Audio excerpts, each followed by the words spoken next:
This program is presented by University of California Television. Like what you learn? Visit our website or follow us on Facebook and Twitter to keep up with the latest UCTV programs.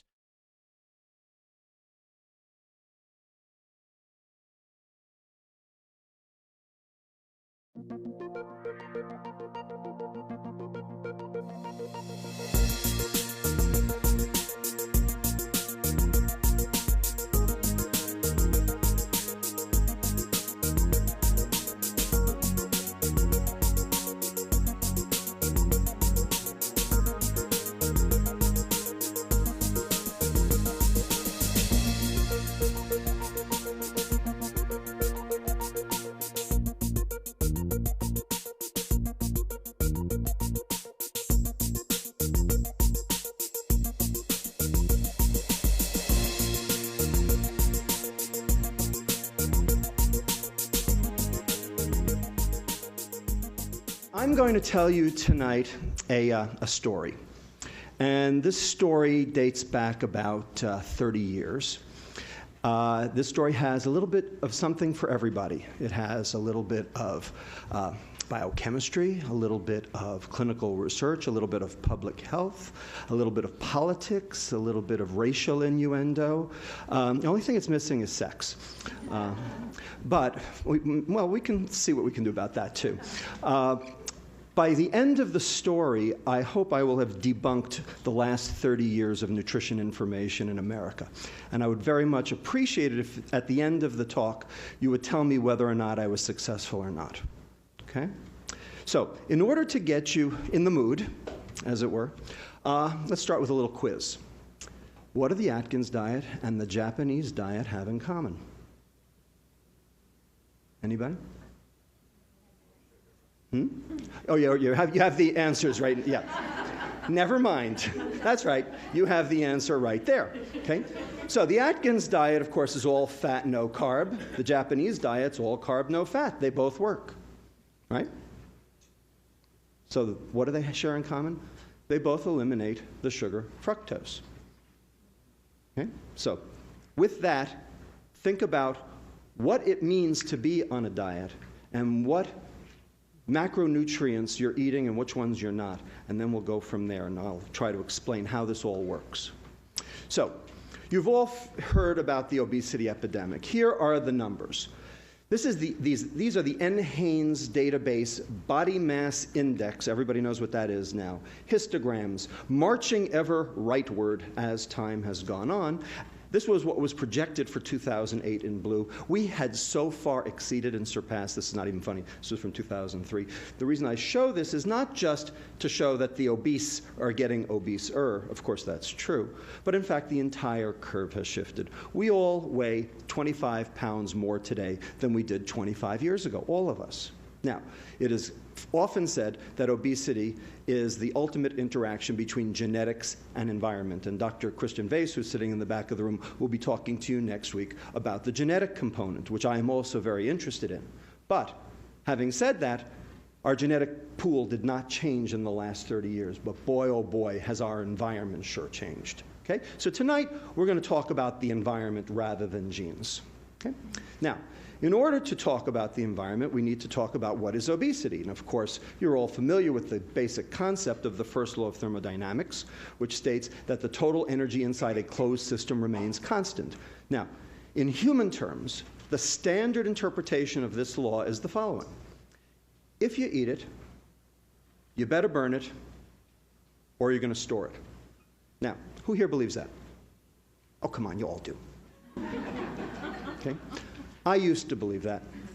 I don't anymore. I think that's a mistake.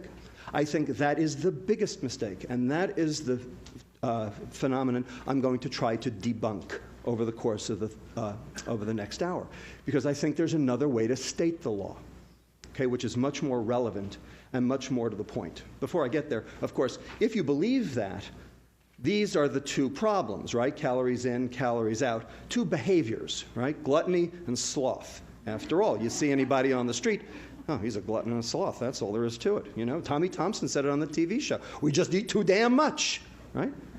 Well, you know, if that were the case, How did the Japanese do this? Why are they doing bariatric surgery on children at Tokyo Children's Hospital today? Why are the Chinese? Why are the Koreans? Why are the Australians? I mean, you know, all these countries who've adopted our diet all suffer now from the same problem. And we're going to get even further in a minute. Okay?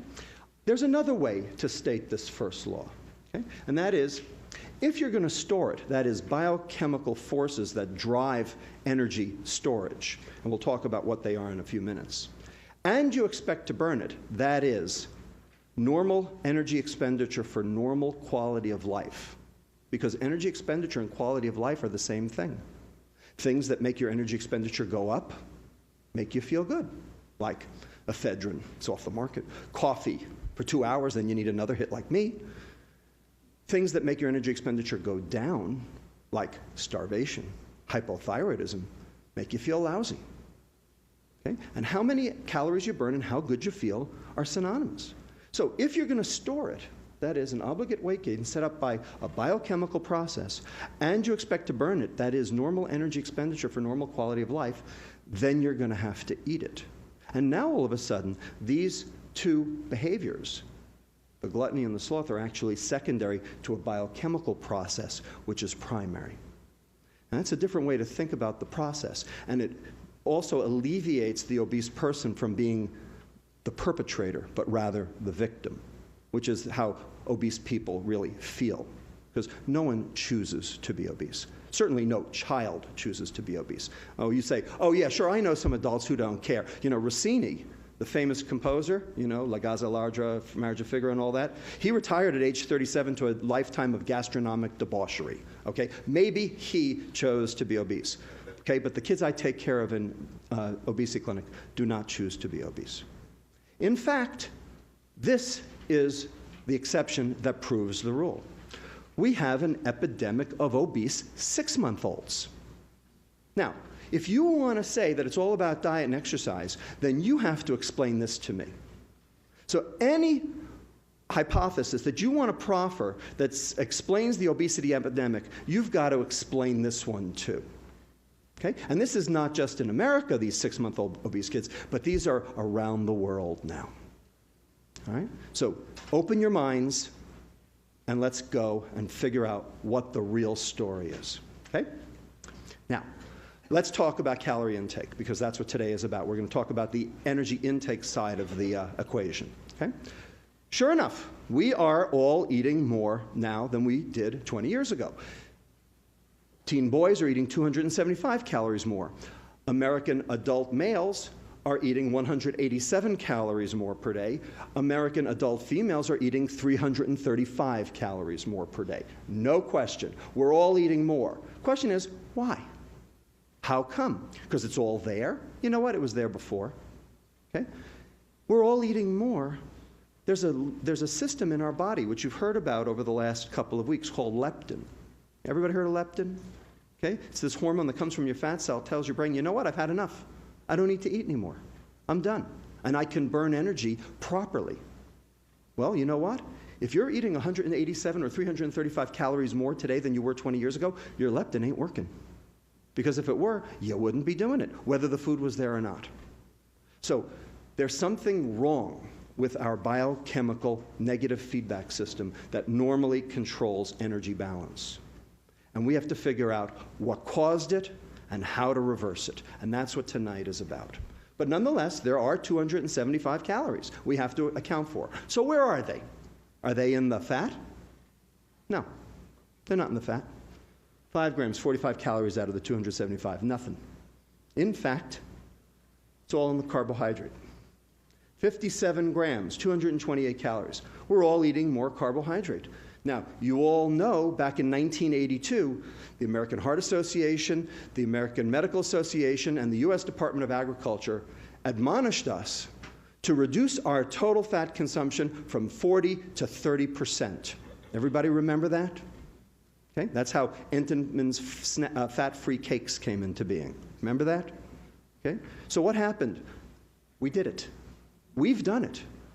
40% down to 30%. And look what's happened to the obesity, metabolic syndrome, non-alcoholic fatty liver disease, cardiovascular disease, stroke, prevalence, all jacked way up as our total fat consumption as a percent has gone down.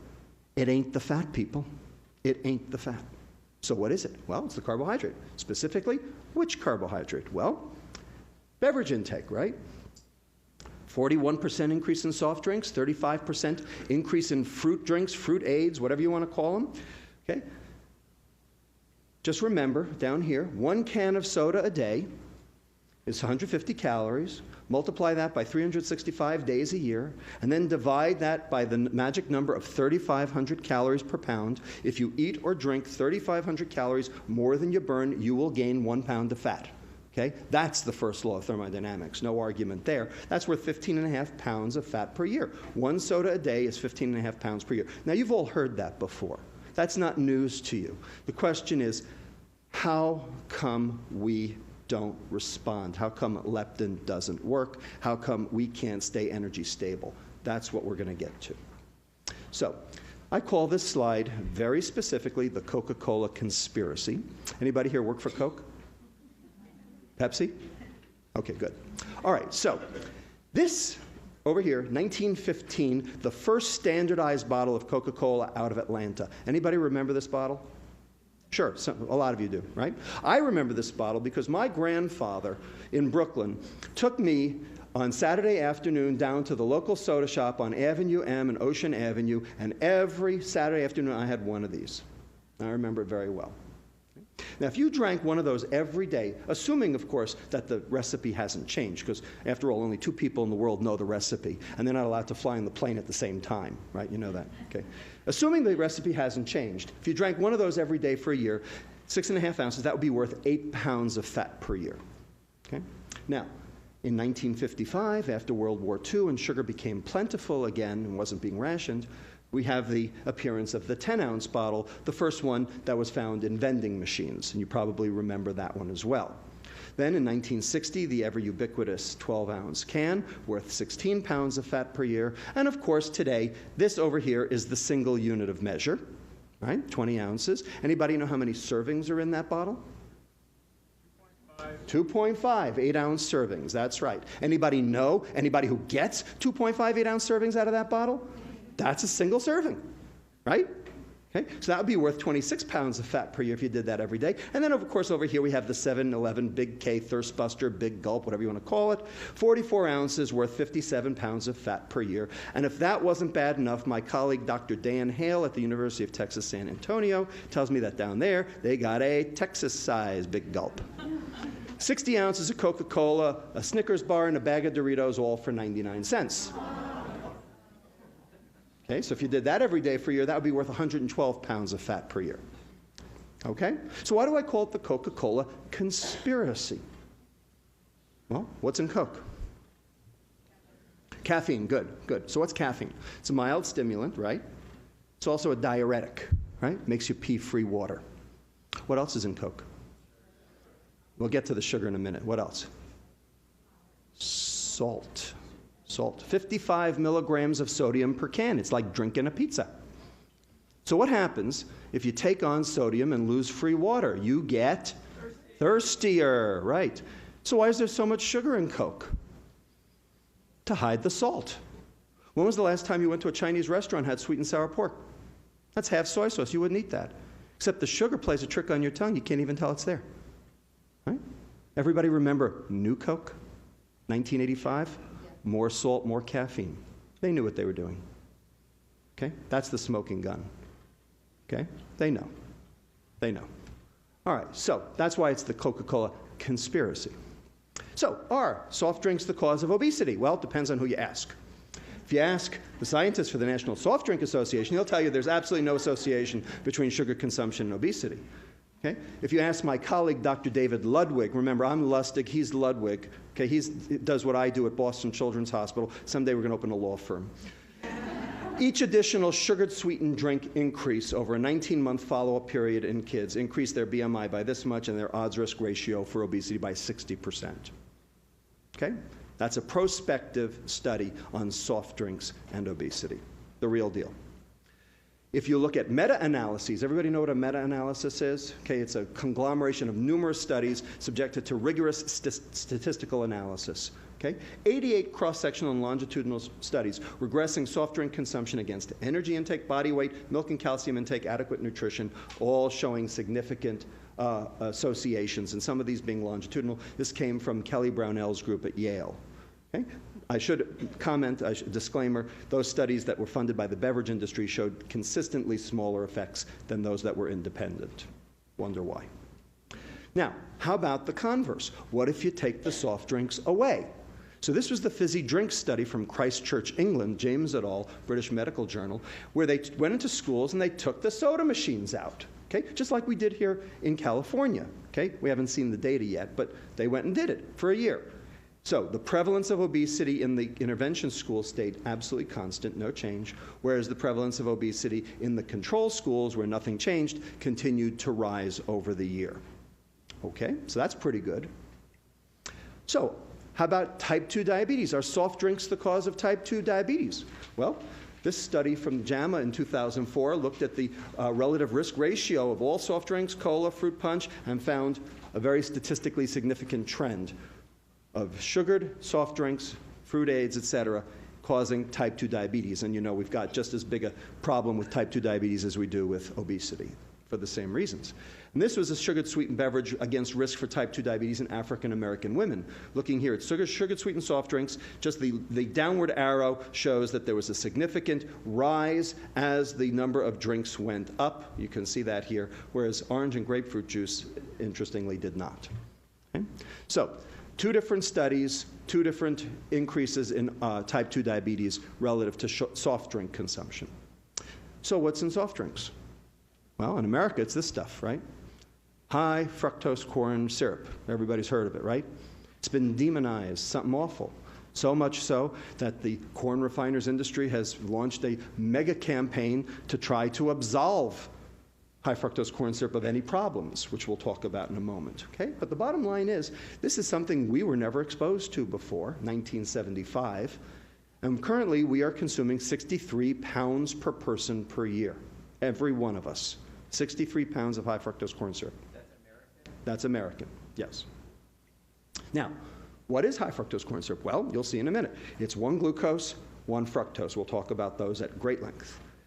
One of the reasons we use high fructose corn syrup is because it's sweeter. So here's sucrose. This is cane or beet sugar, standard table sugar, you know, the white stuff, okay? And we give that an index in sweetness of 100. So here's high fructose corn syrup. It's actually sweeter. It's about 120. So you should be able to use less, right? Wrong. We use just as much. In fact, we use more. So here's lab fructose over here, if you had crystalline fructose. And they're starting to put crystalline fructose into some of the soft drinks. You can, they're actually advertising it as a good thing. And that's got a sweetness of 173. So you should be able to cut that way back, right? They're not. Lactose down here, milk sugar, it's not sweet at all. Okay? And glucose, I should point out over here, is 74. It's not particularly sweet, and we're going to get to that at the end, okay, and what goes on with glucose. All right? But anyway, there's why we use it. It's sweeter. It's also cheaper, as I'll show you. So here's high fructose corn syrup. 1 glucose, 1 fructose. Notice the glucose is a 6-membered ring. The fructose is a 5-membered ring. They are not the same. Believe me, they're not the same. That's what this whole talk is about, is how they're not the same. Okay? And here's sucrose, and they're just bound together by this ether linkage. We have this enzyme in our gut called sucrase. It kills that bond in 2 seconds flat, okay, and you absorb it. And basically, high fructose corn syrup, sucrose, it's a non-issue. It's a wash. They're the same. Okay? And they know that that they're the same. The soft drink companies and the corn refiners, because here are their missives. Okay, this comes from the Corn Refiners Association. Obesity research shows high fructose corn syrup metabolizes and impacts satiety similar to sugar. Indeed, it does. I agree. Okay, at decent meetings, academic meetings around the country. Okay, hunger and satiety profiles energy intakes following ingestion of soft drinks. Bottom line, research supported by the American Beverage Institute and the Corn Refiners Association.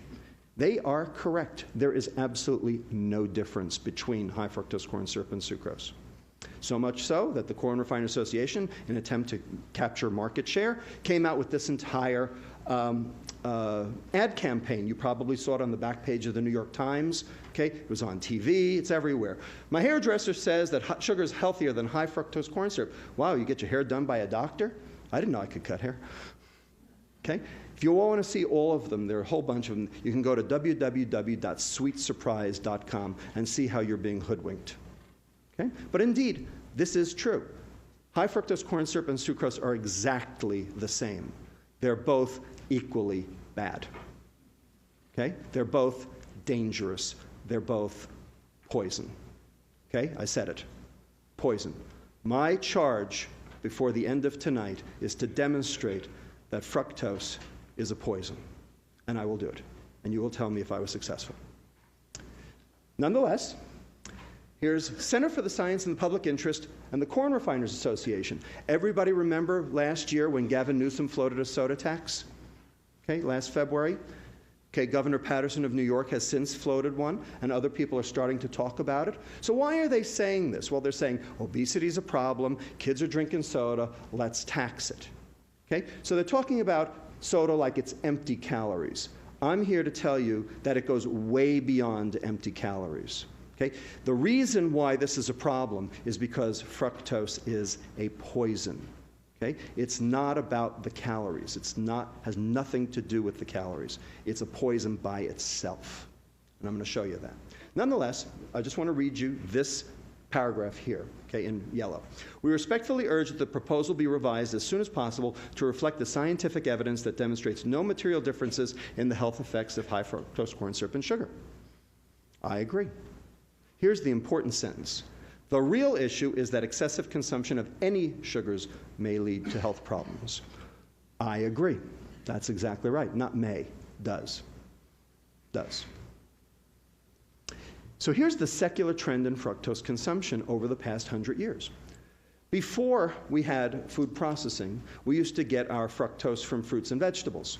And if we did that, today we would consume about 15 grams per day of fructose. Not sugar, fructose. So sugar would be 30 grams, it would be double. Okay? We're just talking about fructose today. Okay? Prior to World War II, okay, before it got rationed again, okay, we were up to about 16 to 24, about 20 grams. So a small increase from the beginning of the century to World War II. Then, in 1977, just as high fructose corn syrup was hitting the market, we had increased that. We had basically doubled up to 37 grams per day, or 8% of total caloric intake. By 1994, we were up to 55 grams of the stuff per day. Remember, if you want to do sugar, then double the number. So that's 10.2. So you can see that more and more of our caloric intake, higher percentage, is being accounted for by sugar every single year. So it's not just that we're eating more. We're eating more sugar. Okay? And for adolescents today, we're up to almost 75 grams, 12% of total caloric intake. 25% of the adolescents today consume at least 15% of their calories from fructose alone. This is a disaster, an absolute unmitigated disaster. The fat's going down, the sugar is going up, and we're all getting sick. Now let me show you why. Okay. How'd this happen? Why did it happen? So this is where the politics comes in. This is the perfect storm. And it was created from 3 political winds that swirled around all at the same time to create this perfect storm. So, the first political wind, everything bad that ever happened in this country started with one man. Okay? And it's still being felt today. Okay? So Richard Nixon, in his paranoia back in 1972, okay, food prices were going up and down and up and down. I'm going to show you that on the next slide. Okay? And he was worried that this was actually going to cost him the election. So he admonished his Secretary of Agriculture, Earl Rusty Butz, I love that name, okay, to basically take food off the political table, to make food a non-issue in presidential elections. Well, the only way to do that was to make food cheap.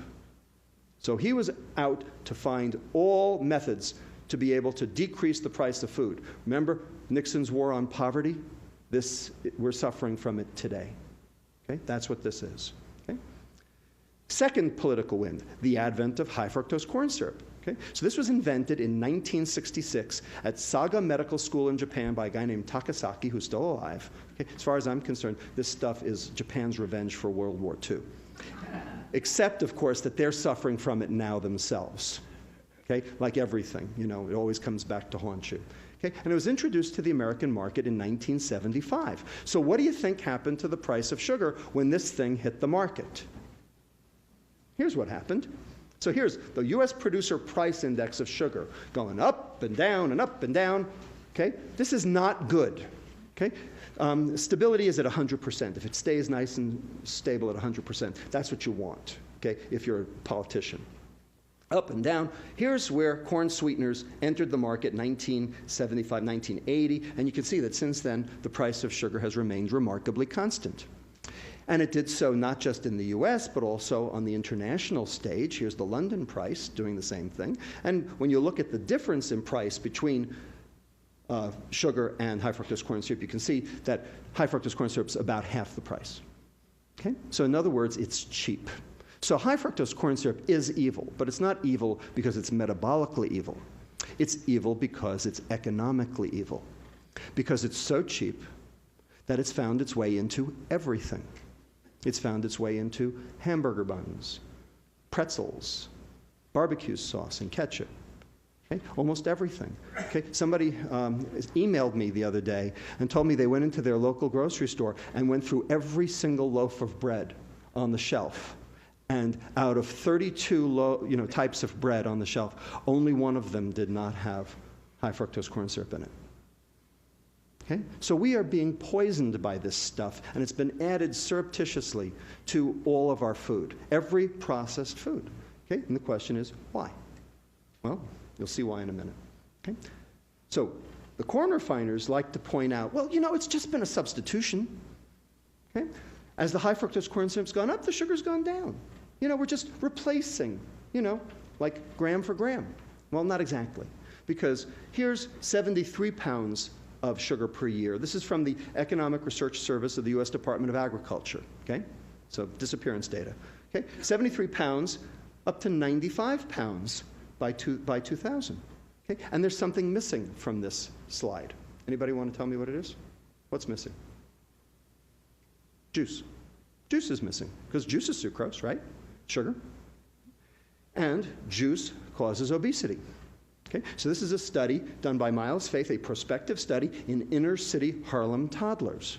Okay? And the number of juice servings per day predicts the change in BMI score per month in these inner-city Harlem toddlers. Now, where do these inner-city Harlem toddlers get their juice? From what? From where? From whom? From WIC. Anybody heard of WIC? You know what WIC is? Women, Infants, Children, right? A government entitlement program set up under who? Nixon, okay? To prevent failure to thrive. They did. This is the equal and opposite reaction. So let's add juice in. Here it is. And so most fructose items, when you put it together, now we're up to 113 pounds on this graph. And I just heard from Brian Williams of NBC News after the most recent study came out that was in the Journal of Clinical Investigation that we are actually up to 141 pounds of sugar per year, each of us. That's what we're up to, 141 pounds of sugar per year. Okay? Now, do you think that this might have some detrimental effects on you? Hasn't stopped you, has it? That's the point. It hasn't stopped you. That's why we need to talk about this. So, juice consumption increases the risk for type 2 diabetes, okay? So this is the relative risk ratio as juice intake goes up, and this is in the nurses' study, okay? Showing, again, juice consumption, sucrose, obesity, diabetes. Okay, the third political storm, okay, that's swirling around to create this disaster, this mega typhoon. Okay? That thing that happened in 1982, the USDA, the American Heart Association, the American Medical Association, all telling us we had to reduce our consumption of fat. Now, why did they tell us that? To stop what? To stop heart disease, did we?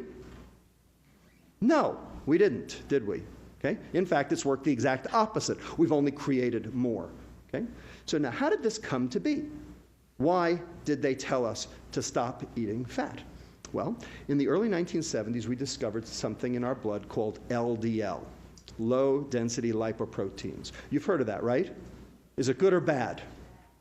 Not so bad. We'll talk about it. In the mid-1970s, we learned that dietary fat raised your LDL. So if dietary fat is A and LDL is B, we learned that A led to B. Okay, dietary fat definitely increases your LDL, no argument. It's true. Okay? And then finally in the late 1970s, we learned that LDL correlated with cardiovascular disease. Okay? So let's call cardiovascular disease C. Okay? So we learned that B led to C. So the thought process, by some very smart nutritionists, et cetera, the USDA, et cetera, said, well, if A leads to B and B leads to C, then A must lead to C, therefore, no A, no C. This was the logic. Now, any logicians in the room? Anybody see any problems with that logic? Go ahead.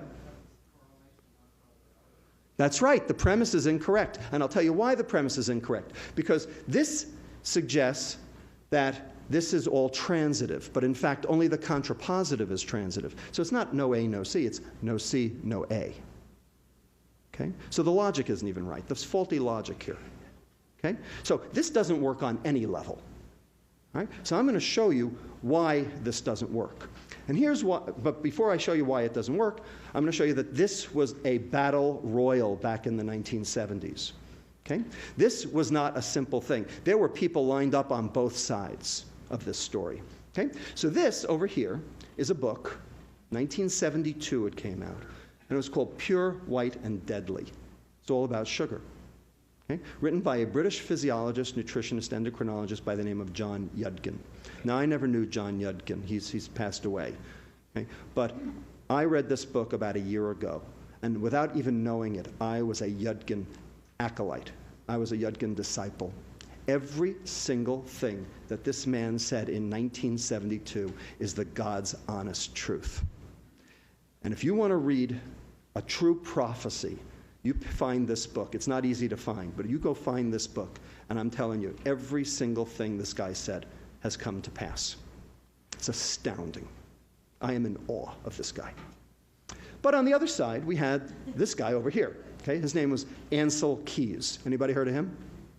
Okay. So Ansel Keys was a Minnesota epidemiologist, very interested in the cause of cardiovascular disease, and he performed the first multivariate regression analysis without computers. Now, anybody know what that means?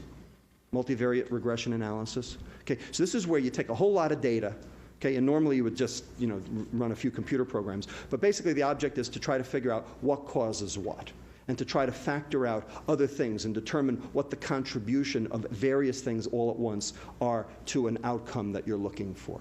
So he was interested in cardiovascular disease, and so what he did was he did this study, along with other people around the world, called the 7 Countries Study. Okay? Very famous, front page of Time magazine in 1980. Okay? So here's the data on the 7 Countries Study. So we have the US, we have Canada, Australia, England, and Wales, Italy, Japan. Okay? And here's percent calories from fat on the x-axis, and here we have coronary disease death rate on the y-axis. And so you'd say, well, look at that. I mean, it's very obvious, isn't it? Sure. Percent calories from fat correlates very nicely with coronary disease, right? Except for one little problem. Anybody see it? Japan and Italy. So how much sugar do they eat? Didn't I tell you the Japanese diet eliminates fructose? They never even had it till we brought it to them after World War II. Italy, aside from gelato, I mean, what else they got? Okay? They got a lot of pasta, there's a lot of glucose, but no fructose. Okay? There's no sugar in the Italian diet other than the occasional sweet, which they moderate. They're very careful about moderating, and they cost a lot. Okay? But here we got England, Wales, Canada, Australia, US. You know, we are sugarholics, aren't we? We're also fataholics. So in fact, the fat migrated with the sugar. So this is from Keyes's own work. Okay, page 262, if you want to pick up the 500-page volume. Okay, and I'm just going to read you the one paragraph, okay, that talks about this. The fact that the incidence rate of coronary heart disease was significantly correlated with the average percentage of calories from sucrose in the diet is explained by the intercorrelation of sucrose with saturated fat. In other words, donuts. Okay? Wherever there was the fat, there was sucrose too. Because these guys here eat donuts. Partial correlation analysis show that with saturated fat constant, there was no significant correlation between dietary sucrose and the incidence of coronary heart disease. Okay. When you do a multivariate linear regression analysis, you have to do it both ways. You have to do holding sucrose fat constant showing that sucrose doesn't work, and then you have to hold sucrose constant and show that fat still works. You see that anywhere? He didn't do it. He didn't do it. He didn't do the thing that you need to do a multivariate linear regression analysis. Now, this was done before computers. We can't check the work. He's dead. He died in 2004. So, we're left with a conundrum. Do we believe this? Do we believe this study? Because we based 30 years of nutrition, education and information and policy in this country on this study. And as far as I'm concerned, it has a hole as big as the one in the USS Cole. All right? You got it? Everybody, am I debunking? Yes? No? All right. Let's keep going. Remember I told you LDL, maybe not so bad? Well, here's why. Because there really isn't one LDL. There are two. There are two LDLs. Here's one over here. It's called pattern A, or a large buoyant LDL. So everybody knows that LDL correlates with cardiovascular disease, and that's true, and I'm not going to argue that. That is true. But it's not this one, pattern A LDL. These guys are so light. They are buoyant. They float. So they get carried through the bloodstream, and they don't even have a chance because they're so big and they're so buoyant, they don't even get underneath the edge of the endothelial cells in the vasculature to start the plaque formation process. But over here we have this other guy over here called pattern B, or small dense LDL. You see the difference? These guys are dense. These guys don't float. These guys are small. They get underneath the edge of the surface of the endothelial cells, and they start the plaque formation. And it's been shown by numerous investigators now that small dense LDL is the bad guy. Okay, now when we measure LDL in the bloodstream, when you do a lipid profile, you measure both of them together because it's too hard to distinguish the two. So when you get an LDL, you're getting both LDLs, the neutral one and the bad one. Now, how can you tell whether your LDL is the neutral one or the bad one? What you do is you look at your triglyceride level in association with it, because your triglycerides tell you which one it is. So here's pattern A over here, okay? Big, large, buoyant LDLs, okay? And you'll notice that the triglycerides are low and your HDL is high. That's what you want. You want a low triglyceride, high HDL, because that's the good cholesterol. You want high good cholesterol. Over here you have pattern B, and here you have high triglyceride, low HDL. That's the bad guy. That's the guy you don't want to be, because you're going to die of a heart attack. No question about it. Triglyceride to HDL ratio actually predicts cardiovascular disease way better than LDL ever did. Okay? Point is, when you measure LDL, you measure both. So, dietary fat raises your large buoyant. What do you think raises your small dense? Carbohydrate. Okay, so here's percent carbohydrate, and here's your pattern B going up. Everybody got it? So what did we do? What did we do in 1982? What did we do? We went on a high-carb diet, which was supposed to be a low-fat diet, right? Right. So here's the low-fat craze, okay? Took America and the world by storm, because the content of low-fat, home-cooked food that you cook by yourself in your house, you can control the content of fat. Okay? But when you process it, low-fat processed food, it tastes like cardboard. It tastes like crap. Okay? So the food companies knew that, so what did they do? They had to make it palatable. So how do you make it something palatable that has no fat in it? You add the sugar, right? So everybody remember SnackWells? Okay, so 2 grams of fat down, 13 grams of carbohydrate up, 4 of them being sugars so that it was palatable. Okay? Well, we've just shown you that that's the worst thing you could do. And that's what we've done. And we're still doing it today. So when you find a mistake, what do? Okay? You admit the mistake and you right the ship. We haven't admitted the mistake and we haven't righted the ship. So we've had our food supply adulterated, contaminated, poisoned, tainted, okay, on purpose.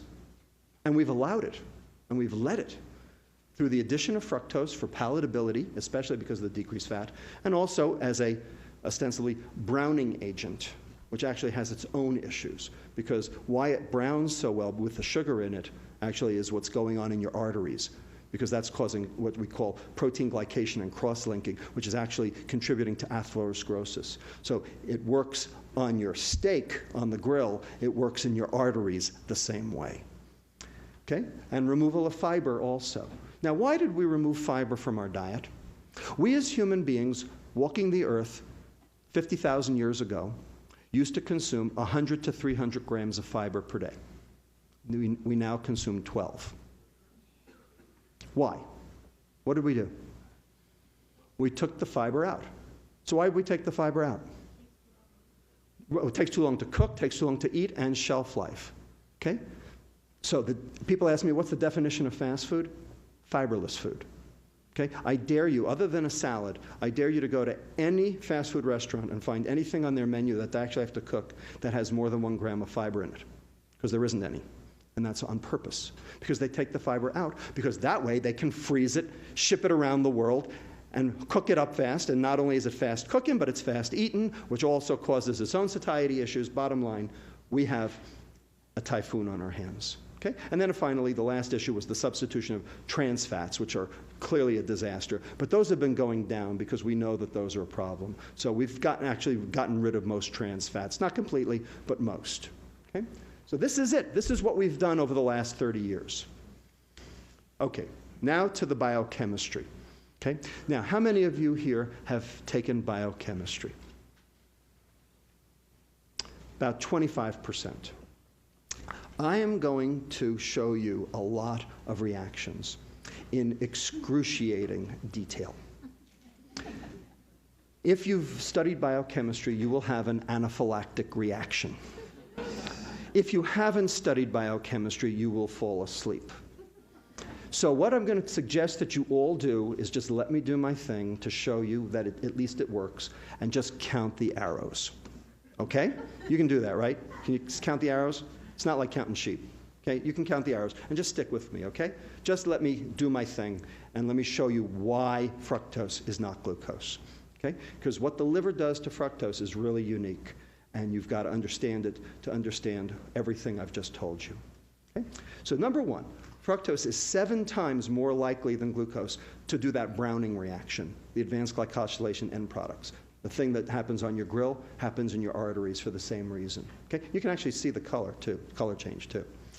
Fructose does not suppress the hunger hormone. There's a hormone that comes from your stomach called ghrelin you've heard about already. Okay? So if you preload a kid with a can of soda, and then you let them loose at the fast food restaurant, do they eat more or do they eat less? They eat more. They just took on 150 calories, yet they eat more. Reason? Because fructose doesn't suppress the hunger hormone ghrelin. So they eat more. Acute fructose ingestion does not stimulate insulin because there's no receptor for fructose, no transporter for fructose on the beta cell that makes insulin. So the insulin doesn't go up. Well, if the insulin doesn't go up, then leptin doesn't go up. And if leptin doesn't go up, your brain doesn't see that you ate something. Therefore, you eat more. And finally, I'm going to show you liver hepatic fructose metabolism is completely different between fructose and glucose. completely different. And I'm going to show you before the day is out, the evening's out, that chronic fructose exposure alone, nothing else, causes this thing we call the metabolic syndrome. Everybody knows what the metabolic syndrome is? Okay, so this is the conglomerate of the following different phenomena: obesity, type 2 diabetes, lipid problems, hypertension, and cardiovascular disease. Okay, those all cluster together, okay, called metabolic syndrome. I'm going to show you how fructose does every one of those. I want to show you the difference between glucose and fructose in a way that will be glaringly apparent. So let's consume 120 calories in glucose. 2 slices of white bread. Okay? What happens to that 120 calories? Now, you eat the 120 calories, 96 or 80% of the total will be used by all the organs in the body. Okay? 80% off the table. Why? Because every cell in the body can use glucose. Every bacteria can use glucose. Every living thing on the face of the earth can use glucose, because glucose is the energy of life. Okay? That's what we were supposed to eat. Okay? 24 of those calories, or 20%, will hit the liver. Okay? So let's watch what happens to those 24 calories. Here they go. So the glucose comes in through this transporter called GLUT2. Out here, the glucose is going to stimulate the pancreas to make insulin. The insulin is going to bind to its receptor, and it's going to take this substrate over here called IRS1, insulin receptor substrate 1. That's not important right now, don't worry, okay? And it's going to tyrosine phosphorylate it, okay? And it's going to be tyrosine IRS1, which is now active. That's active. And it's going to stimulate the second messenger here called AKT. Okay? Now, what AKT does is it stimulates this guy down here, SREBP1, sterol receptor binding protein number 1. Don't worry about it, okay? But this is the thing that ultimately gets fat mechanics going, okay? So you'll see in a minute. So one of the things that SREBP1 does is it activates this enzyme here called glucokinase, which takes glucose to glucose 6-phosphate. Now, glucose 6-phosphate can't get out of the liver. The only way to get glucose 6-phosphate out of the liver is with hormones, glucagon or epinephrine. That's the way you can get it out. So now the glucose is fixed in the cell, but it's only 24 calories worth. So it's not a big, bolus of it. Okay? Now, the glucose 6-phosphate, almost all of it is going to end up going over here to something called glycogen. Now, glycogen is the storage form of glucose in the liver, okay? Because glycogen is easy to fish the glucose out with glucagon and epinephrine. So my question to you, and granted this is a physiology question, is how much glycogen can your liver store before it gets sick? The answer is any amount. It's unlimited. Okay? We have carb loaders who run marathons, right? Okay? Does it hurt them at all?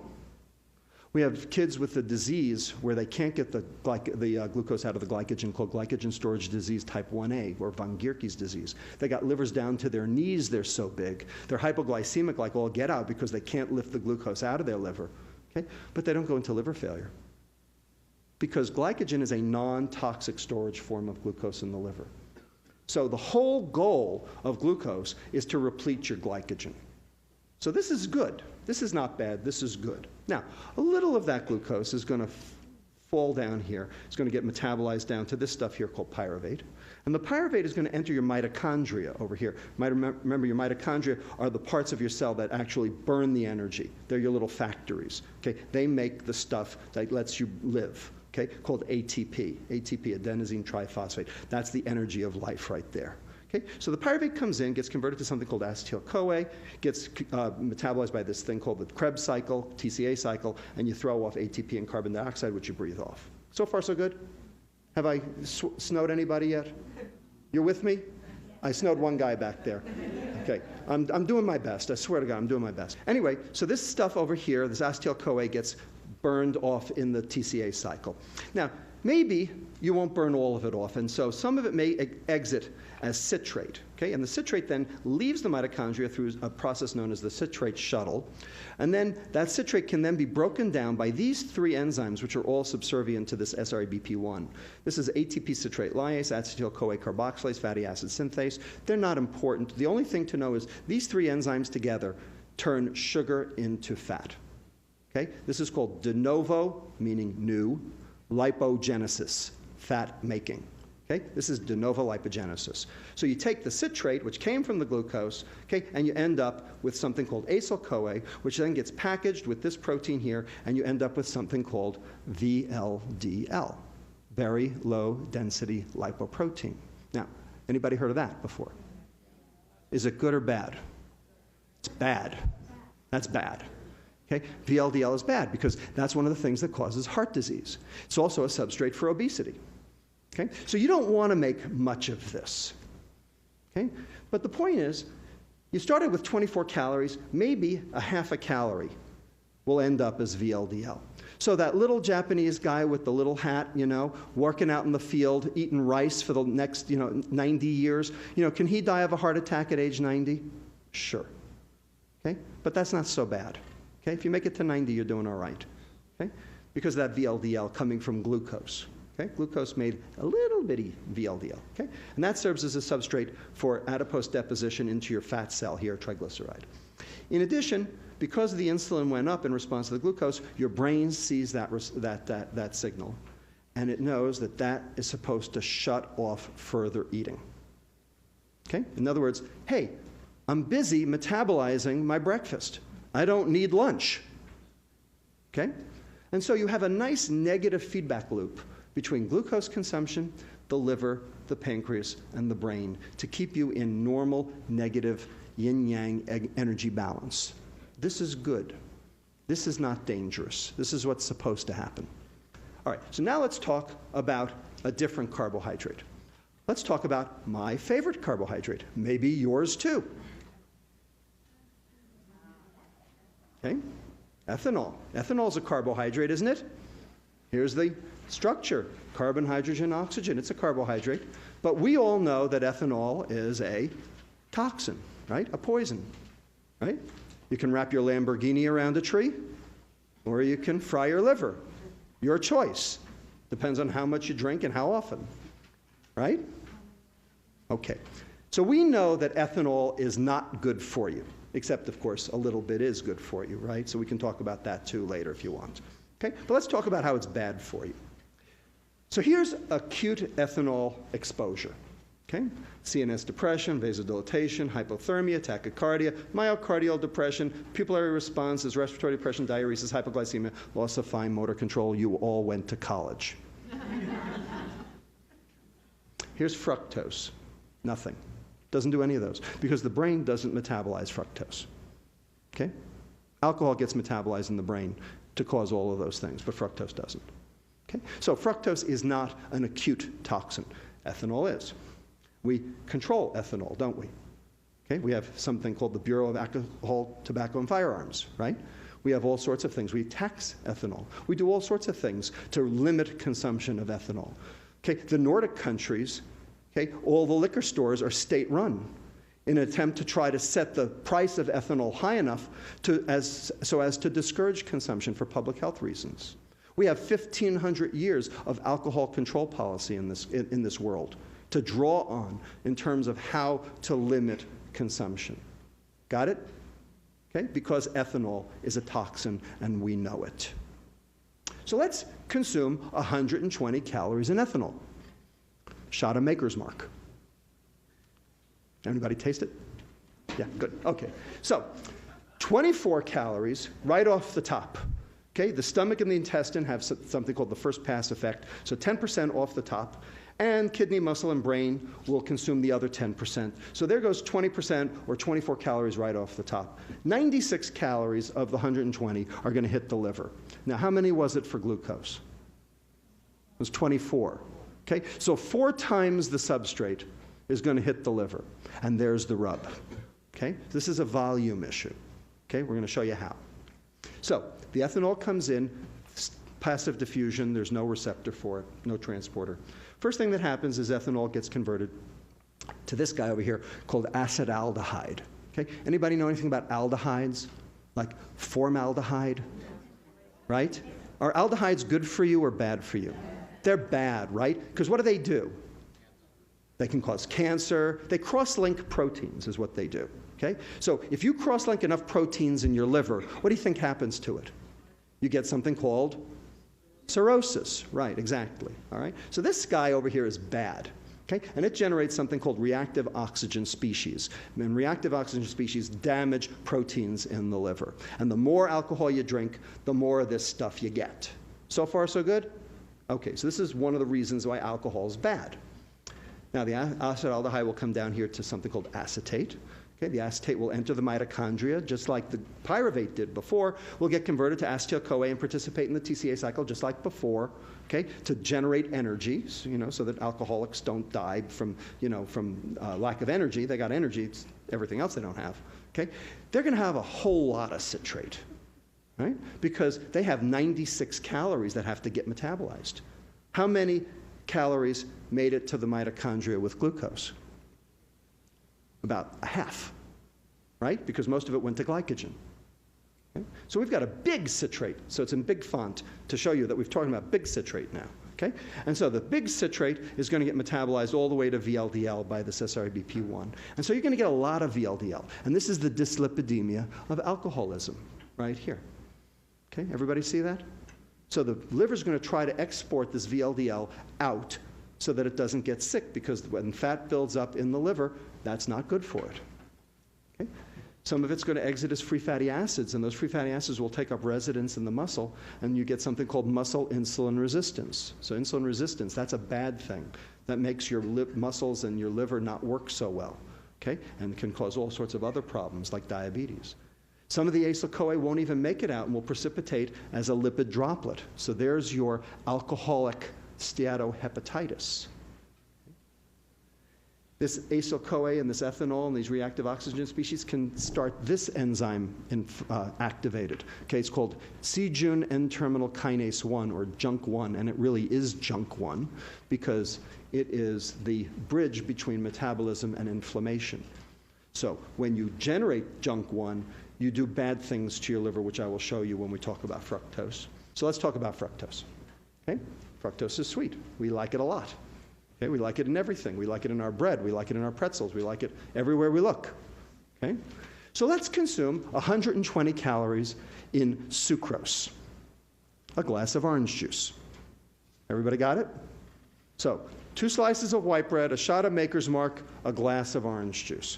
All the same 120 calories, but 3 different substrates. Let's see what happens to the fructose. So, number 1, the glucose, remember, because sucrose is half glucose, half fructose. So 60 of the calories of the 120 are glucose. 12 are going to make it into the liver, 48 out here for the rest of the body.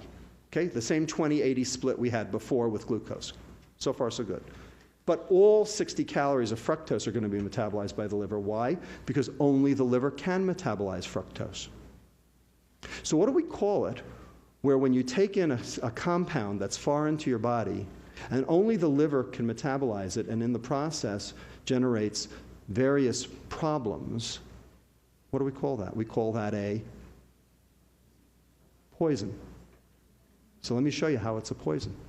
So let's watch the fructose. So the fructose comes in through this transporter now. Before it was GLUT2, now it's GLUT5. Okay? No insulin, remember, because fructose does not stimulate insulin. The fructose then gets metabolized by this guy over here called fructokinase to form something called fructose 1-phosphate. In the process, ATP has to give up 1-phosphate to ADP because the phosphate has to come from somewhere. So it comes from here. Now, before we had 24 calories that had to be phosphorylated. Now we have 72 calories that have to be phosphorylated. So we have 3 times the substrate, and there's the rub. It's a volume issue for right now. So we're going to lose a lot of phosphate, aren't we? So there's a scavenger enzyme in your liver called AMP deaminase 1 to rescue the phosphates off the rest of the ATP molecule. And it takes ADP down to AMP, adenosine monophosphate, down to IMP, inositol monophosphate, and finally to the waste product, uric acid. Anybody ever heard of uric acid? What is it? It's a waste product.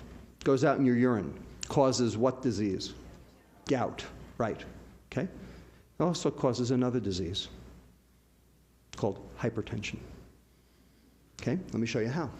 Because uric acid, turns out, blocks the enzyme in your blood vessels called endothelial nitric oxide synthase.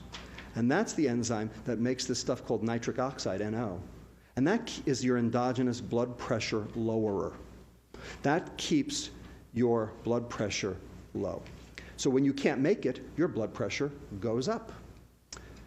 So this just shows that fructose consumption increases gout in adults. Okay, so this is a study that came out last year showing that fructose consumption increases the risk for gout, showing that uric acid's going up. And this is a study done by our pediatric renal fellow, Stephanie Wynn, just published in Journal of Pediatrics. Okay, it's not submitted anymore, it's long in press. Okay, showing that this is in the NHANES database in the adolescents, showing that sugared sweetened beverages, as it goes up, your uric acid goes up. And not only does your uric acid go up, but here's your sugared sweetened beverages, and here's your systolic blood pressure going up. And here's a study done by Dan Feig at the University of Texas San Antonio, where he took obese adolescents with hypertension, and he gave them the drug allopurinol. And allopurinol is the drug that you treat gout with to lower the uric acid. And look what happened to the blood pressure. Systolic, diastolic, went down, showing that, in fact, uric acid is an important part of hypertension. We have a hypertension epidemic in this country. Here it is. It's the sugar. Okay, so far we have high blood pressure. Let's keep going. The fructose will get metabolized down to pyruvate. The pyruvate will enter the mitochondria just like before, throwing off a lot of citrate. Now here's a little trick that fructose does that glucose doesn't. Because these two can reform this stuff over here called fructose 1,6-bisphosphate, which can then reform with glyceraldehyde to form this guy over here called xylulose 5-phosphate. And I'll get to xylulose 5-phosphate in a moment. But I want to point out this asterisk. That's there to remind me to tell you something. That's there to remind me to tell you that this is why the sports drink companies put high fructose corn syrup in the sports drinks. Because if you are glycogen depleted, in other words, if you just ran a marathon and you have no glycogen left in your liver because you burned it all, and you take in a sports drink with high fructose corn syrup, you can replete your glycogen faster than with glucose alone. That's true. So for elite athletes, a high fructose corn syrup containing sports drink actually makes sense. And so, indeed, sports drinks have high fructose corn syrup. The question is, who's drinking the sports drinks? Any elite athletes you know? Who's drinking the sports drinks? The kids, right? Why are they drinking it? Because it's cool, right? Because it's cool and it tastes good. Okay, so before we go on, I just want to now digress for a moment. Okay? 1967, University of Florida patents Gatorade. Everybody remember Gatorade? Okay. 1970, the Florida Gators win the NCAA championship in football. Gatorade makes a big splash. Okay? Big deal. Anybody ever taste the original Gatorade? Yeah? What did it taste like? Tasted horrible. Okay? It tasted like something that you might find, coming out of you instead of going into you. Okay? It tasted awful. Okay? 1992, Pepsi buys Gatorade. And they say, how are we going to market this swill? So what did they do? They added the high fructose corn syrup. Okay? So now who drinks it? Right, fat kids. Right? Not even skinny kids. Fat kids drink it. Okay? So there's a problem here. Okay, and we're going to show you how that works. Okay, so xylulose 5-phosphate, just to show you. So here's, if you take a rat and you glycogen deplete them by making them run on an exercise wheel, okay, and then you refeed them with starch or with sucrose, the xylulose 5-phosphate goes way up with the sucrose. Okay, so you get more xylulose 5-phosphate through this pathway here, going over here. So why do we care about xylulose 5-phosphate? Well, here's why. Because it stimulates this guy over here called PP2A, which then activates this transcription factor here, carbohydrate response element binding protein, which then activates what three enzymes? New fat making, right? De novo lipogenesis. So here's the citrate, right? We got lots of that. And here we've got acyl-CoA, which is the way into fat, okay, which then gets packaged. Sorry, oops. to the VLDL, and now you've got the dyslipidemia of obesity, of fructose consumption, which has been known for many years. So here's normal medical students, if you can call them normal, okay? Taking in a glucose load, notice almost none of it ends up as fat. Taking in a fructose load, same number of calories, 30% of it ends up as fat. So when you consume fructose, you're not consuming a carbohydrate, you're consuming fat. So everybody talks about a high-fat diet. Well, a high-sugar diet is a high-fat diet. That's the point. That's exactly the point. Okay? This is a study where they gave acute administration of fructose, and you can see the triglycerides going up compared to the control. Okay, serum triglyceride right there. Here's normal medical students again, 6 days of high fructose feeding. Triglycerides doubled. De novo lipogenesis went up 5 times higher. And here's free fatty acids, which then cause insulin resistance, doubled. Okay, 6 days.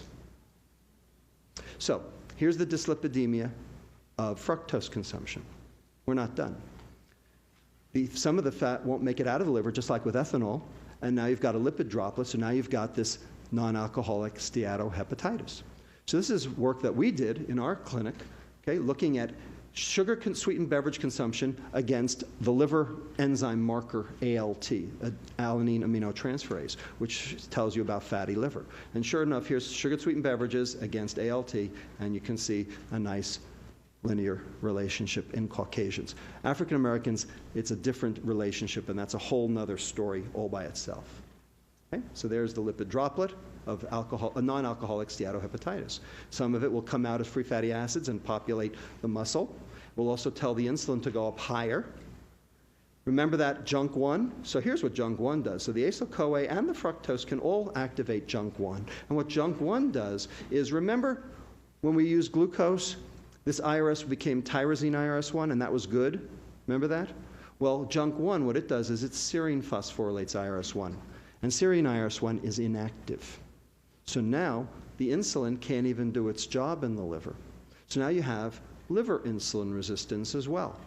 That's going to make the pancreas work that much harder, generating higher insulin levels, which raise your blood pressure even further, cause further fat making, cause more energy to go into your fat cell. There's your obesity. Okay? And finally, our research has shown that the higher the insulin goes, the less well your brain can see its leptin. And so there you've got continued consumption because your brain thinks it's starving. And it's been shown in many different ways that fructose consumption changes the way your brain recognizes energy, all in a negative fashion, so that you basically think you're starving. Your brain gets the signal that you're starving, even though your fat cells are generating a signal that says, hey, I'm full like all get out. Okay? So this just shows you how it goes. So the high insulin generates the obesity because this is that, remember that the first law of thermodynamics, the biochemical force generating the energy storage as the primary phenomenon, remember? If you're going to store it and you expect to burn it, then you're going to have to eat it. So here's the store it. Normally, that would make leptin, and the leptin should feed back and turn everything off. But it doesn't because the insulin gets in the way, and the high-fat diet gets in the way. Also, the hyperinsulinemia stops the leptin from acting on that nucleus accumbens, and so you get an increased reward signal. So that continues your appetite, continues more fructose, more carbohydrate, generating more insulin resistance, and you can see you generate a vicious cycle of consumption and disease, and no stopping. So here we are. Hypertension, inflammation, hepatic insulin resistance, hyperinsulinemia, dyslipidemia, muscle insulin resistance, obesity, and continued consumption. Looks like metabolic syndrome to me. So here are the phenomena associated with chronic ethanol exposure. Hematologic disorders, electrolyte abnormalities, hypertension, cardiac dilatation, cardiomyopathy, dyslipidemia, pancreatitis, malnutrition, obesity, hepatic dysfunction, that's alcoholic steatohepatitis, fetal alcohol syndrome, and addiction. Here's fructose, 8 out of 12. Why? Because they do the same thing. Because they're metabolized the same way. Because they are the same. They come from the same place, right? How do you make ethanol? Naturally. Right. You ferment sugar. Hasn't changed. Because it has all the same properties. Because it's basically taken care of by the liver in exactly the same way. And for the same reason. Because sugar and ethanol are the same. Every which way you turn. So here's our clinic intervention. This is what we do in our clinic. Okay? It's as simple as you can imagine. We write this on the back of a matchbook. Okay? I mean, it's just as simple as you can make it. We have 4 things we teach the kids to do, and the parents. Get rid of every sugared liquid in the house, bar none. Only water and milk. Okay? There is no such thing as a good sugared beverage, period. Eat your carbohydrate with fiber. Why? Because fiber is good. Fiber is supposed to be an essential nutrient. And we can talk later, if you want, after the cameras turn off, as to why fiber is not an essential nutrient. Because the government doesn't want it to be. Okay? Because then they couldn't sell food abroad. Wait 20 minutes for second portions, okay, to get that satiety signal. And finally, buy your screen time minute for minute with physical activity. That's the hardest one to do. Okay? So if you play for half an hour, you can watch TV for half an hour. You want to watch TV for an hour, play for an hour. That one's a hard one. But anyway, we follow our patients every 3 months. So here's my question. Does it work? What do you think? Yeah, it works. Okay? So this is BMI Z-score, time from initial visit. It works. But we were interested in what made it work and what made it didn't work. So we did a multivariate linear regression analysis, right? The thing that made it not work, sugared beverage consumption. The more sugared beverages the patients drank at baseline, the less well the lifestyle intervention worked, for all the reasons I just showed you. Okay? So, why is exercise important in obesity? Because it burns calories? Come on. 20 minutes of jogging is 1 chocolate chip cookie. You can't do it. Are you joking me? So why is exercise important? I'll tell you why. Here's why. Number 1, it improves that skeletal muscle insulin sensitivity because your insulin actually works better at your muscle, okay, which then brings your insulin levels down, which is good for you. Number 2, it's your endogenous stress reducer. It's the single thing that actually stress reduces. And if you stress reduce, what do you think your appetite does? Goes down. Because stress and obesity go hand in hand, right? For all sorts of reasons which are beyond the scope of this lecture today, but we can talk about in the question period if you want. And then finally, remember that de novo lipogenesis? Remember those 3 nasty enzymes? Okay? What if you burned the stuff off before you made the fat? That's what exercise does, because it makes that TCA cycle run faster, so you don't get the citrate leaving the mitochondria, so it doesn't get turned into fat, so it doesn't precipitate and cause all the problems you just saw. That's what they mean by a higher metabolism, yes. Okay? But it has nothing to do with burning of calories. That is the stupidest reason that I've ever heard of for exercise. You gotta be joking me. Okay? You can't do it. I mean, 1 Big Mac, and you got to, mountain bike for 10 hours. Are you joking? Okay, so why is fiber important in obesity?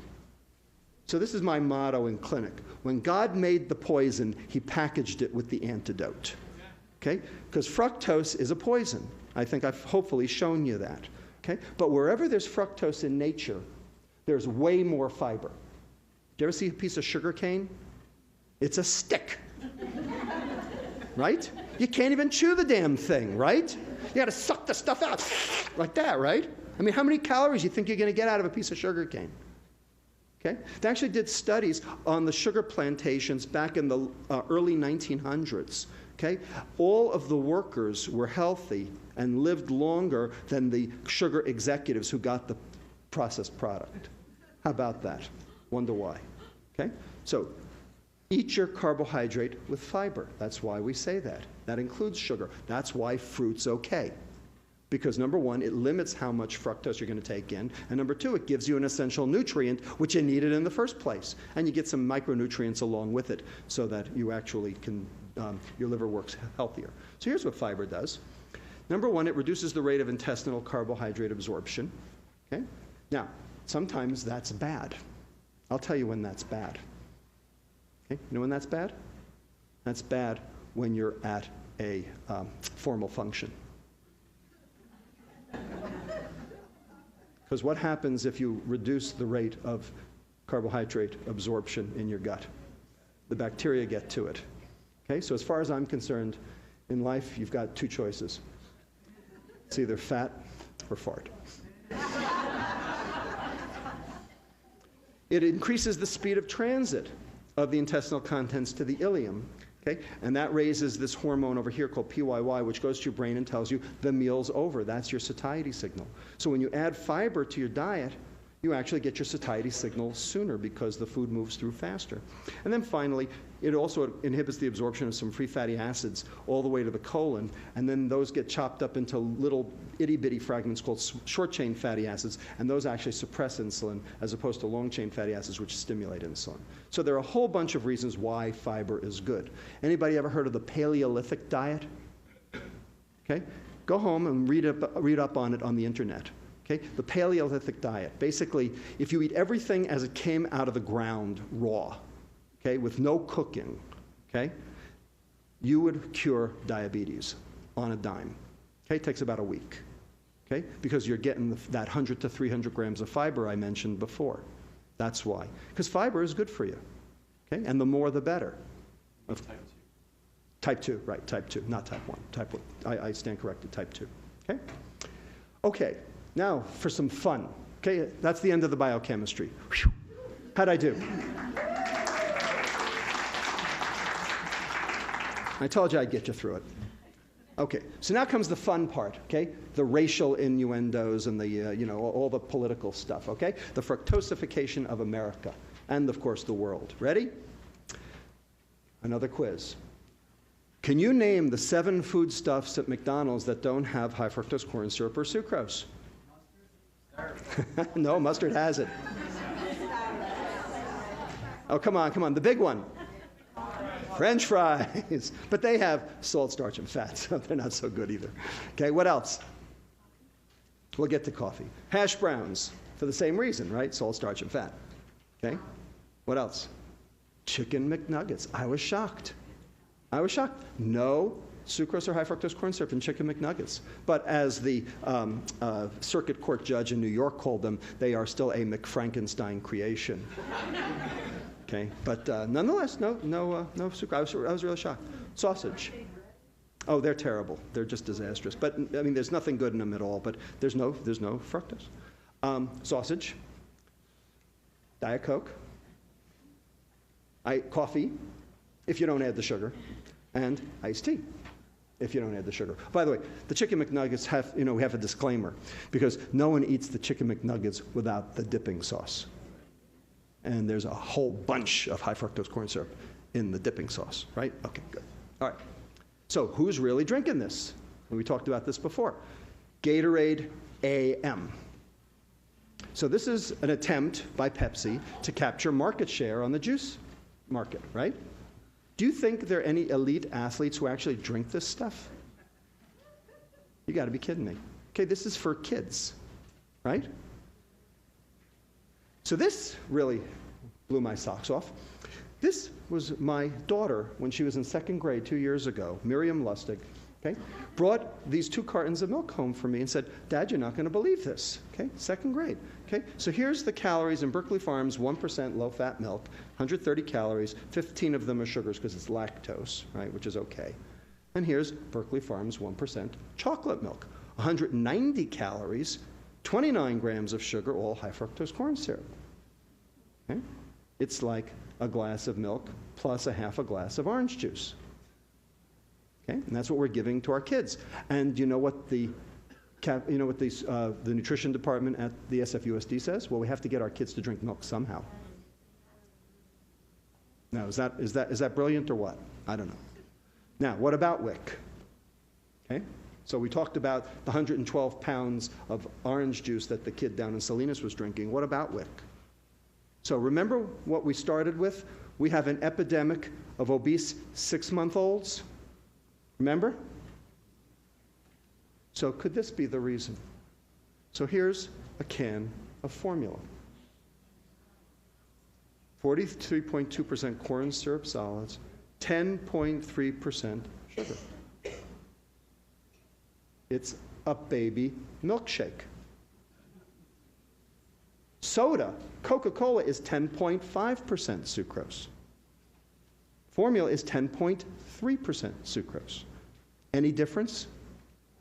And there's a huge literature that's now coming of age that shows that the earlier you expose kids to sweet, the more they're going to crave it later. Plus, there's a new literature that shows the more sugar the pregnant woman drinks or eats during the pregnancy, the more that gets across the placenta and actually causes what we call developmental programming, changing the kid's adiposity even before the kid is born and driving this whole epidemic even further. So, we'll close in a few minutes, okay? But I just want to point out what's the difference, okay? Here we got a can of Coke. Here we got a can of beer. And I'm not picking on Schlitz or anything. I mean, it's, any beer you want, okay? So 150 calories each. No difference in terms of total calories. Percent carbohydrate. So 10.5% from sucrose here, except it's high fructose corn syrup, but who cares? Okay, 3.6% alcohol. Here's the breakdown. 75 fructose, 75 glucose for the Coke. Okay, 90 alcohol, 60 maltose for the beer. Remember, the first pass GI metabolism takes 10% of the alcohol off the table. So when you actually compute the number of calories hitting the liver, which remember was the big difference between glucose and fructose, remember? 72 versus 24, and started the whole thing into motion as terms of what happens that's bad. Okay? Bottom line, no difference. So, we have something called beer belly. Well, welcome to soda belly, because that's what America is suffering from. No ifs, ands, or buts. That's what it is. Okay? Now, you wouldn't think twice about not giving your kid a Budweiser, but you don't think twice about giving your kid a can of Coke. But they're the same. In the same dosing, for the same reason, through the same mechanism. Fructose is ethanol without the buzz. So, fructose is a carbohydrate. Yes, it is. But fructose is metabolized like a fat. And I've just shown you that 30% of any ingested fructose load ends up as fat. Okay, so when people talk about high-fat diets doing bad things, no, what they're really talking about is high fructose diets. And that's what Ansel Keys was looking at. So the corollary to that is, in America at least, and around the world too, a low-fat diet isn't really a low-fat diet, because the fructose or sucrose doubles as fat. It's really a high-fat diet. That's why our diets don't work. And fructose, just like ethanol, for the same reason, through the same mechanism, and in the same dosing, is also a toxin. Now, last, what can we do about it? Can we do anything about it? How about the FDA? You think they can do something about it? After all, aren't they supposed to regulate our food? Aren't they supposed to regulate what they can put in food? Right? Weren't they supposed to regulate tobacco? Now they are, actually. So, weird things. So I want to just show you what the tobacco company thinks of all this. So this is actually from the UCSF Legacy Tobacco Documents Library that Stan Glantz runs right across the street. Okay, Stan's a good guy. Okay, like Stan a lot. Okay, and he showed me this. He said, under the regulations governing food additives, so this came from an Altria or Philip Morris executive, it is required that additives be safe, defined as a reasonable certainty by competent scientists that no harm will result from the intended use of the additive. Now, does fructose meet that standard? Well, the FDA says that fructose, high fructose corn syrup, has what's known as GRAS, G-R-A-S status, generally regarded as safe. Now, where'd that come from? Nowhere. It came from nowhere. Okay? It came from the notion that, well, fructose is natural. It's in fruit. Must be okay. Right? Yeah, well, tobacco's natural too, but it's not. Ethanol's natural, but it's not. Okay? A whole bunch of, Jamaican ackee fruit's natural, but it's not either. It kills you. Okay? Keeping on going. A food shall be deemed to be adulterated if it bears or contains any poisonous or deleterious substance which may render it injurious to health. Fructose fits that description, right? But not with the prevention of chronic diseases, even though its own regulations explicitly postulate the connection between such products and such diseases. In other words, the FDA will only regulate acute toxins, not a chronic toxin. Fructose is a chronic toxin, right? Acute fructose exposure did nothing, remember? Because the brain doesn't metabolize fructose. The liver does. And the liver doesn't get sick after one fructose meal. It gets sick after 1,000 fructose meals. But that's how many we eat. So the FDA isn't touching this. The USDA isn't touching this. Because if the USDA touched this, what would that mean? That would mean an admission to the world that our food is a problem. So what do you think that would do?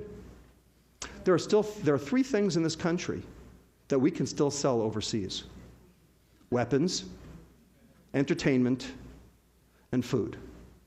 Cars? Computers? I don't think so. Can anybody think of anything else that another country wants of ours? What? Tobacco, right, tobacco. All right, you get the picture, all right? So the USDA doesn't want to know about this, okay, because this is bad news. Okay? And so who runs the food pyramid? The USDA. It's the fox in charge of the hen house, okay, because their job is to sell food. And who's eating it? We are. So, in summary, fructose, and I don't care what the vehicle is, it's irrelevant. Sucrose or high fructose corn syrup, I don't care. Fructose consumption's increased in the past 30 years, coinciding with the obesity epidemic.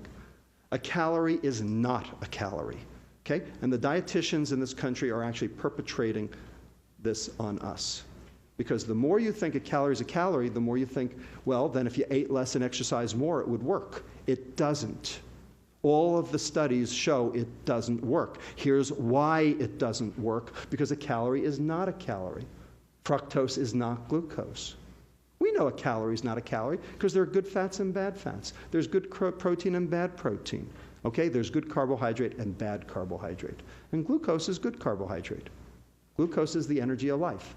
Fructose, okay, is poison. You are not what you eat. You are what you do with what you eat. And what you do with fructose is particularly egregious and dangerous. Hepatic fructose metabolism leads to all the manifestations of the metabolic syndrome.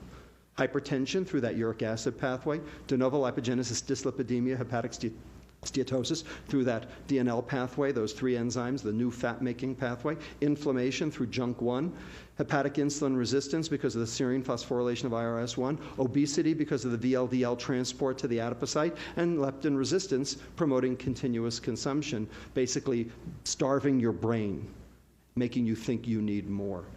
Fructose ingestion interferes with obesity intervention, as we showed in our clinic. The more soft drinks, the less well diet and exercise actually worked. Fructose is a chronic hepatotoxin for the same reason that alcohol is. The only difference is alcohol is metabolized by the brain, so you get alcohol effects. Fructose is not metabolized by the brain, so you don't get those effects, but everything else it does is the same. But the FDA can't and won't regulate it. It's up to us. I'm standing here today to recruit you. Okay, that's a famous saying here in San Francisco, right? I'm Harvey Milk and I'm here to recruit you. Okay, I'm Robert Lustig and I'm here to recruit you in the war against bad food. Okay, and this is what's bad. With that, I want to thank my colleagues at the UCSF Department of Pediatrics in our Weight Assessment for Teen and Child Health Clinic, UCSF Department of Epidemiology and Biostatistics, and also Department of Nutritional Sciences at UC Berkeley, in particular Dr. Jean-Marc Schwartz, who is a card-carrying fructose biochemist, PhD biochemist, who vetted all of these pathways that I've shown you today and looked at this and said, oh my God, it is a toxin. He worked in this stuff for 15 years, and he didn't even realize it was a toxin until he saw this. So with that, I'll close. Thank you.